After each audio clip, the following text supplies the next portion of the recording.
घुमा दो एक बार।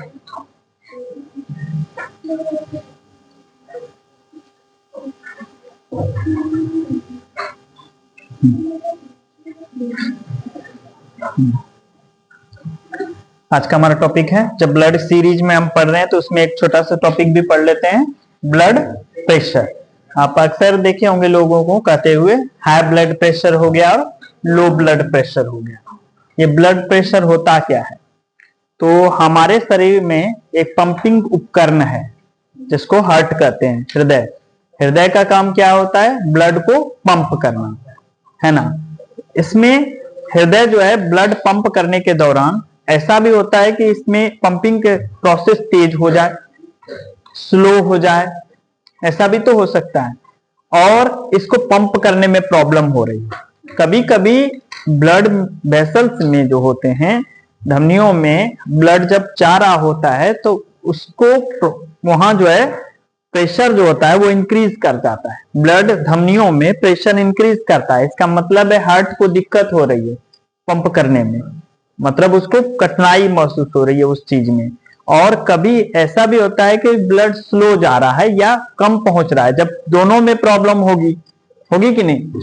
अगर ब्लड तेजी से जा रहा होगा या ब्लड की मात्रा जो है वो दबाव क्रिएट करेगी धमनियों पर, तो भी प्रॉब्लम है। स्लो जा रहा है, अंग तक नहीं पहुंच पा रहा है, तो भी प्रॉब्लम होगा। और ये दोनों प्रॉब्लम जो है अलग अलग बीमारियों के रूप में आ जाती है सामने, जिनको कहा जाता है हाई ब्लड प्रेशर और लो ब्लड प्रेशर, है ना।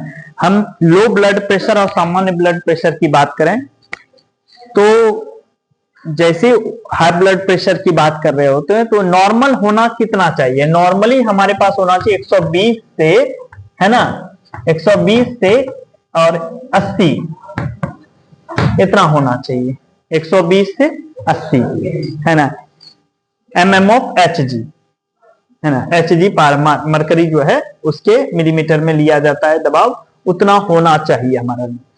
यदि अगर आपका 130 से 80 हो जाए, 130 80 हो जाए, तो हम कहते हैं वो हाई हो गया, है ना। 90 रहे 80 तो हम कहते हैं लो हो गया, है ना। अब लो और हाई के विषय में क्यों हो रहा है लो, कैसे हाई हो रहा है? तो ये सब जो है ब्लड का प्रेशर क्रिएट करता है। जैसे नसों में जा रहा होता है, इस तरह से नसों में जा रहा होता है, तो ये प्रेशर क्रिएट होता है। जब हाई ब्लड प्रेशर होता है तो इसमें इस तरह से प्रेशर क्रिएट होता है ना। और जब लो रहता है तो बीच बीच में ऐसे प्रेशर नॉर्मल कंडीशन में ऐसे जाता है, लो नॉर्मल जा रहा होता है, नॉर्मल कंडीशन बहुत कम, जितना होना चाहिए उससे भी कम जा रहा है। और नॉर्मल है तो बीच बीच में होगा, फिर होगा ऐसे करके जाएगा। नॉर्मल में भी एक नॉर्मल वेज में जाना है, नॉर्मल वेज में लो प्रेशर एकदम जैसे होना चाहिए वो जाएगा। अब इसका कारण ब्लड प्रेशर चेंज के अलग अलग फैक्टर्स हो सकते हैं। अब दौड़ के आए उसके कारण, है ना, घबराहट हो रही है उसके कारण, टेंशन आ रहा है उसके कारण, तो ब्लड प्रेशर चेंजिंग के अलग अलग फैक्टर्स हो सकते हैं। अब ब्लड प्रेशर क्या है इसके बारे में यहां देखिए मैंने लिखा है, वह दबाव जो हमारे हृदय द्वारा हमारे शरीर में रक्त पंप करने के हमारी धमनियों पर, हमारी धमनियों की दीवार पर पड़ता है, उसको क्या कहेंगे? ब्लड प्रेशर, या हिंदी में बोलेंगे रक्तचाप, है ना। रक्तचाप की माप में दो संख्याएं होती हैं। जब ये संख्याएं कहां से आती हैं? तो इसको मापने का जो यंत्र है इसको हमने क्या लिखा है? स्फिग्मो, है ना, मैनोमीटर, ये इसका मापक यंत्र है, समझे। जब आप जाते हैं डॉक्टर के पास प्रेशर मापने के लिए तो एक पट्टा जैसा पहना दिया जाता है, देखते हैं ना, उसको कहते हैं। दो तरह के ये आते हैं अभी हमारे पास उपलब्ध होते हैं, एक होता है इलेक्ट्रिकल, एक मैनुअल होता है। जो हम यूज करते हैं परंपरागत तौर से वो मैनुअल से, एक इलेक्ट्रिकल होता है। इलेक्ट्रिकल में अपने बताते हैं, मैनुअल में क्या करते हैं जो परंपरागत, उसमें क्या किया जाता है, उसमें वो पट्टा जो बेल्ट रहता है उसको यहां डाला जाता है, उसमें आला लगा दिया जाता है, आला उसमें घुसा दिया जाता है, ठीक है, आला घुसा दिया जाता है। और उस आले के साथ वो अपने कान में डॉक्टर लगा लेता है, और फिर उस पंप करने वाला वो होता है प्रेशर, है ना, हवा भरने वाला जैसा, उससे धीरे धीरे हवा भरता है, बेल्ट लगाने के बाद हवा भरता है।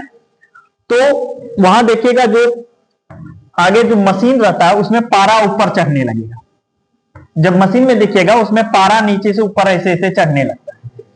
पारा जैसे जैसे चढ़ते जाएगा, प्रेशर क्रिएट करते हैं, पारा चढ़ते जाएगा, एक खास ऊंचाई तक पारा चढ़ जाएगा। उसके बाद जहां तक में आपको जो है ना चढ़ गया, अब जहां तक वो चढ़ने के बाद एक खास ऊंचाई पर चढ़ने के बाद छोड़ दिया जाता है। छोड़ने के बाद जहां से आपको ध्वनि सुनाई दे रही है, धड़कन सुनने लगेगा, प्रेशर क्रिएट हो रहा है, उसके बाद जहां से आपको ध्वनि सुनने लग जाए, धड़कन सुनाई देने लग गई, धक धक की आवाज सुनाई दे रही है वहां आला में, वहां से वो उच्चतम बिंदु लिया जाता है, वो ऊपरी संख्या होगी। जहां आ गया जैसे 120 लिया तो वो ऊपरी संख्या होगी, सबसे पहले उसका नोट कर लिया गया, और वो चलते जाएगा चलते जाएगा चलते जाएगा चलते जाएगा, अंतिम में आके जहां धड़कन बंद होगी, मैं सुन लेना, वो पॉइंट नोट कर लिया जाएगा, वो निचली हो गई।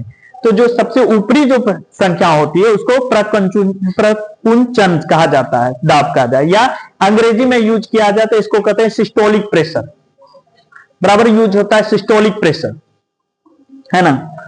और जो उसमें नीचे की संख्या हमने अभी बताया वो निचली संख्या ग्रह या प्रसारण दाब कहलाता है, इसके डायस्टोलिक प्रेशर के नाम से जाना जाएगा। तो दो तरह के दाब हुआ, प्रकुंचन दाब और प्रसारण दाब, है ना। ऊपरी जो होगा वो आपका प्रकुंचन दाब होगा और निचली जो होगा वो प्रसारण दाब होगा, डायस्टोलिक प्रेशर होगा। वो कितना होना चाहिए, 115 से 120 mm होगा ऊपर है ऑफ Hg, ये होना चाहिए 115 से 120 mm ऑफ Hg होगा ऊपर वाली संख्या। और जब हमने बताया कि एकदम से जो आप सुनाई देना बंद हो गया, जो निचली जहां जहां बंद हुआ वो नोट कर लिया हमने, जहां, ये नहीं कि अब बंद हो रहा है बहुत देर से वो लेट, नहीं, जहां बंद हुआ वो पॉइंट नोट किया, तो हमने देखा वो था 75 से 78 mm ऑफ Hg होना चाहिए।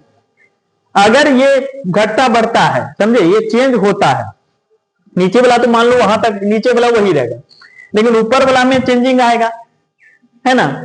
चेंजिंग आएगा क्या, अगर वहां जाके धड़कन सुनाई दे रही है, अब धड़कन सुनाई दे रही है 130 है, इसका मतलब क्या है, पहले सुनाई दे रही है बहुत तेजी से, इसका मतलब क्या है कि ब्लड प्रेशर हाई।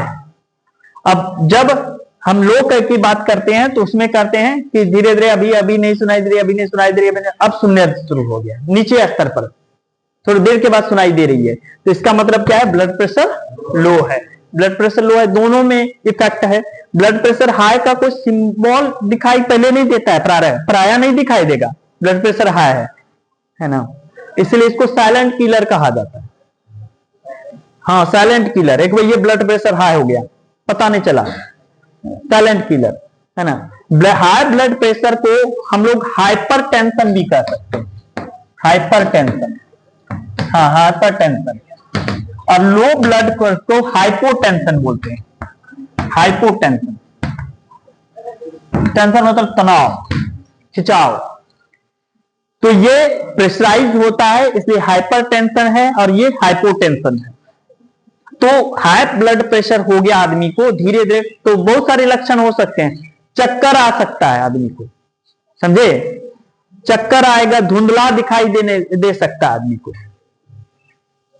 सांस फूल सकती है, हफ्सी जैसा लगने लग सकता है, सांस फूल सकती है, ये सारे लक्षण है, पसीना आ सकता है, ये सारा चीज होगा तो हो सकता है हाई ब्लड प्रेशर है। अब लो ब्लड प्रेशर में क्या होगा, लो ब्लड प्रेशर में भी चक्कर आ सकते हैं, लो ब्लड प्रेशर में भी चक्कर आएगा और आदमी को धुंधला दिखाई देने लगेगा, आंख के आगे जो अंधेरा छाने लगेगा, दूसरी बात थकान महसूस होनी शुरू हो जाएगी, कमजोरी फील होना शुरू होगा, चलने फिरने पर लगेगा कि बहुत ज्यादा काम कर लिए, थक गए हैं, तुरंत थकना शुरू हो जाएगा आदमी, कमजोरी जैसा महसूस होना लगेगा, है ना। क्यों, क्योंकि ब्लड को हमारे शरीर में वर्क करने के लिए चाहिए उसको प्रॉपर ब्लड, और वहां ब्लड पहुंच ही नहीं रहा है सही तरह से। अगर ब्रेन तक ब्लड नहीं पहुंच रहा है तो ब्रेन को चक्कर आ रहे हैं, आंख के आगे दिखाई देना जब बंद हो रहा है, और यदि हाथ को सही तरह से नहीं जा रहा, हाथ में दर्द होना शुरू हो रहा है, प्रॉब्लम हो रही है, काम करना झुंझुनी लग रहा है ना। ब्लड देखते हैं जो कभी कभी रुक जाता है तो आपके हाथ शून्य पड़ जाते हैं, वो काम करना बंद कर देते हैं, ब्लड सर्कुलेट नहीं हो रहा है, वहां जा ही नहीं पा रहा है, तो ये प्रॉब्लम लो में होता है, हाई लो में। तो दोनों की दोनों बीमारियां हैं, समझे। इनको सही करने के लिए, अब सही कैसे करेंगे, इनको सही करने के लिए भी कभी कभी जो है विटामिन B12 सब की गोली दी जाएगी आपको, है ना, फोलिक एसिड दिया जाएगा, उसकी गोली दी जाती है। तो ये सब चीजें उसको नॉर्मल क्योर करने के लिए और भी कई खाने पीने की चीजें जो होती हैं डेली लाइफ में उसको ध्यान में रखा जाता है, जिसको खिलाया जाता है तो ब्लड प्रेशर नॉर्मल करने की कोशिश की जाती है। कई डेली लाइफ में बहुत ऐसे फैक्टर हैं जिनके कारण ब्लड प्रेशर हाई और लो हो सकता है ना। अब दूसरा टॉपिक है हमारा ब्लड ग्लूकोज, रक्त में शर्करा। शर्करा ग्लूकोज को कहेंगे हम, है ना। तो ब्लड ग्लूकोज, ब्लड में ग्लूकोज कैसे आएगा? जैसे रेड ब्लड सेल्स आपके जाए, ब्लड चाह रहा है, हमारे शरीर में पेनक्रियाज नाम का एक उपकरण होता है ना, जिनको अग्नाशय कहा जाता है। क्या कहा जाता है? अग्नाशय। अग्नाशय का काम है इंसुलिन जैसे, है ना, हार्मोन का स्राव करना। और ये इंसुलिन क्या करेगा? इंसुलिन करता है कि हमने जो भी चीज खाया उसमें ग्लूकोज मौजूद अगर है तो इसने क्या किया, उस ग्लूकोज को पकड़ा और ग्लूकोज को लेके वो गया किसके पास? सेल के पास, कोशिका के पास। ये उस कोशिका के पास लेके जाता है। कोशिका में आपको माइटोकॉन्ड्रिया है, कोशिका का श्वसन होता है, वहां वो जलता और एनर्जी रूप में प्रोड्यूस होता है।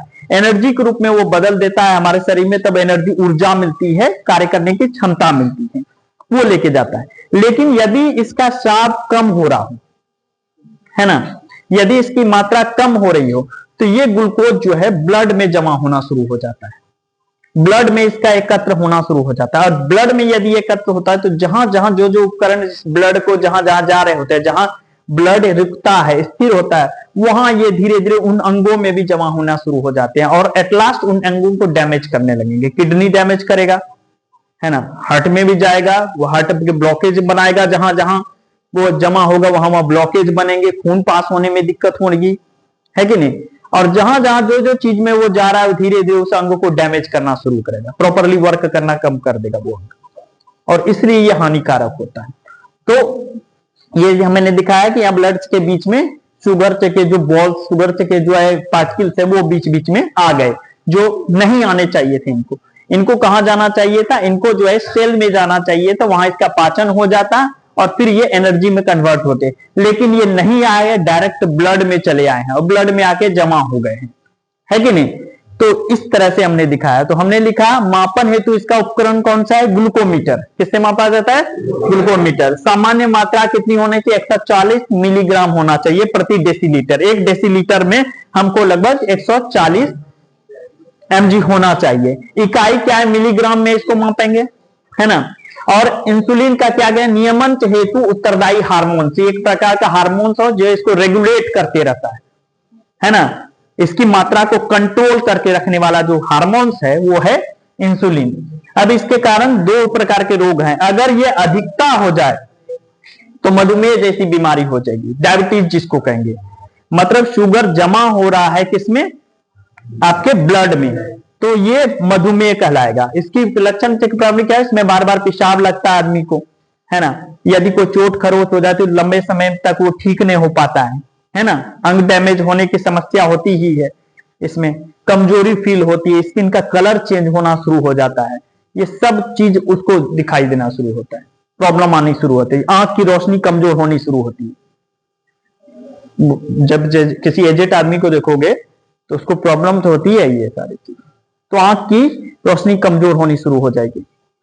कमी अगर हो तो उसको हाइपोग्लाइसीमिया कहा जाता है। यदि कमी हो, शुगर की कमी हो तो हाइपोग्लाइसीमिया हो गई, ये भी प्रॉब्लम है। शरीर को एनर्जेटिक बनाए रखने के लिए जरूरी है, और यदि ब्लड शुगर से ही कम हो गया तो ग्लाइसीमिया नाम की बीमारी हो जाएगी।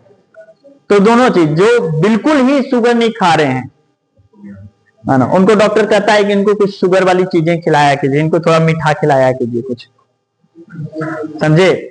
और जिनके शरीर में ज्यादा है उनको डॉक्टर मना करता है, आप ज्यादा मीठा मत खाइए, है ना, आप ये मत खाइए वो मत खाइए, मना करता है कि नहीं। उल्टा उल्टा देखो काम होता है कि नहीं।